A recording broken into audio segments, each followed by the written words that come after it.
Now, I think the parameters of a desperately needed American foreign policy reorientation are reasonably clear.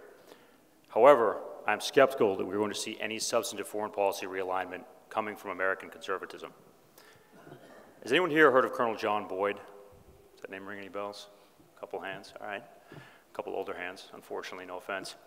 But Colonel Boyd, who passed away about 25 years ago, is regarded by many as America's premier strategist of the past century. Boyd is today more revered in the United States Marine Corps than in his own Air Force, a prophet in his own country and all that.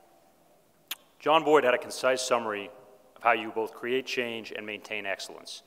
He said, people, ideas, and things, in that order.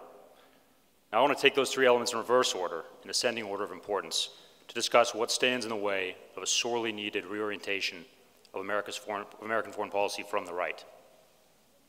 Things. Let's look at two conservative institutions, or really ecosystems, right-wing media and think tanks. Now, I know a big chunk of people in this room and at this conference work in conservative media. I have friends in conservative media.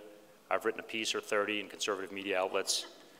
And I would say the conservative media, broadcast, digital, print, is in aggregate part of the solution, or excuse me, part of the problem, not the solution on foreign policy.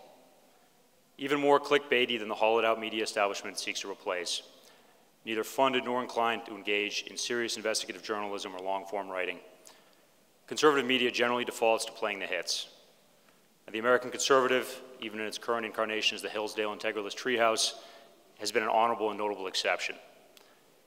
The mainstream media is inveterately hawkish, but when it comes to foreign policy and national security, the conservative media sphere offers generally a toxic echo, not a meaningful alternative source of news and knowledge of the wider world. Think tanks are often rightly derided as policy advocacy shops endowed with a thin patina of objectivity and rigor. But think tanks matter, both as incubators and promoters of policies, and more significantly, policy experts and future policymakers.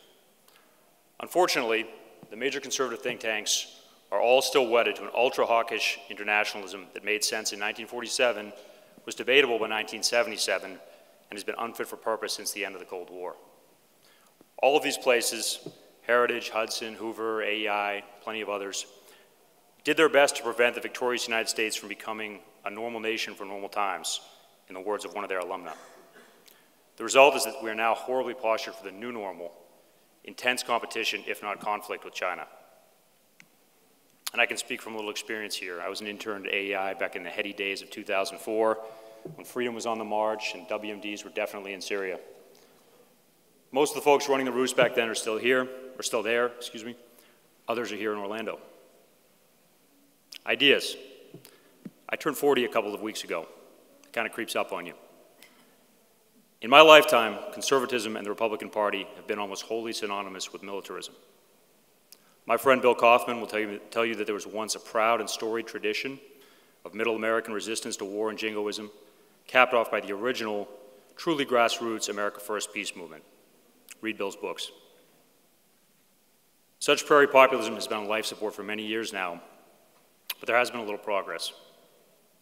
After a decade of ludicrous denialism, the majority of American conservatives will admit that the Iraq War was a mistake, if not an outright disaster.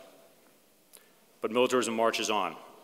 The current right-wing militarism is apt to, rightly, excoriate winless generals, but then excuse enlisted and junior officer war criminals. At moments of crisis, such as the Trump administration's totally avoidable near wars with North Korea and Iran, or the Biden administration's withdrawal from Afghanistan, conservative media figures and politicians are collectively incoherent. Second to militarism is geographic illiteracy. The United States has been a de facto island for most of its history. As the old saw goes, we have weak friends to the south and north and fish to the east and west. Now, that doesn't mean the United States is impervious to either intercontinental ballistic missiles or creative terrorists, but it does mean we have unparalleled physical security for a great power. Abraham Lincoln's Lyceum address still holds up. Unfortunately, conservative foreign policy thinkers and institutions engage in rampant threat inflation. The fruits of that, 20 years after 9/11, are clear. Thousands of dead Americans, hundreds of thousands of other dead human beings, trillions of dollars utterly squandered. And yet, despite America's providential geography, Nearly all foreign policy experts on the right spend the bulk of their time thinking about both friends and enemies far from our shores. Nadia, I think, rightly spoke of regionalism a few minutes ago. How about the Western Hemisphere? Conservative institutions and politicians are belatedly concerned about border security. Better late than never, I guess. But there's another side of that coin, opportunities to lay against threats. If we want to both be a good neighbor, imagine that, and better secure our borders, the U.S. government should be working ceaselessly to reshore jobs and supply chains not merely to our soil, but to Latin America as well. Given the extreme violence in Central America and the looming disruptions of climate change, few things may end up being more important to America than the security and prosperity of our southern neighbors. And now we come to people. I think Colonel Boyd was right. People matter most. Unfortunately, and at the risk of sacrificing my flight out of here tomorrow, we don't have to look far to find the people who are major obstacles to reorienting American foreign policy. Senator Marco Rubio spoke here this morning. I'm sure Senator Rubio fancies himself a serious and important voice on American foreign policy. But this is a guy who just 5 years ago, on a presidential debate stage in South Carolina, when the subject of the Iraq War came up, would only offer that, I thank God all the time it was George W. Bush in the White House on 9/11. This sad epicene display was in 2016, a full decade after the worst year of the Iraq War, the greatest American foreign policy disaster in at least a generation. And this is what a once and future presidential candidate can offer? Come on.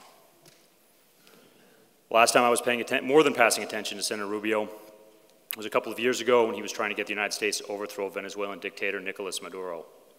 To paraphrase Bismarck, Venezuela isn't worth the bones of a single Pennsylvanian paratrooper.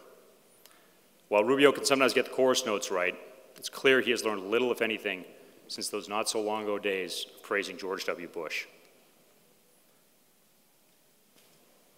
Senator Rubio's address here was bracketed by speeches from two of his peers, the senators seditious, Hawley and Cruz. Another couple of guys who see a future US president when they look in the mirror.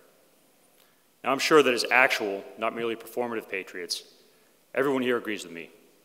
Undermining a legitimate presidential election, indeed undermining legitimacy of the American system of government through a transparent lie is utterly shameful. In a functioning republic, it should result in banishment from the public square, richly deserved cancellation. I'm sure as Americans we all agree on this basic litmus test. But what you're thinking does this have to do with foreign policy? I'll tell you, making meaningful changes in US foreign policy is very hard. There is enormous inertia and enormous institutional pressure to just keep doing what we've been doing, regardless of the outcomes.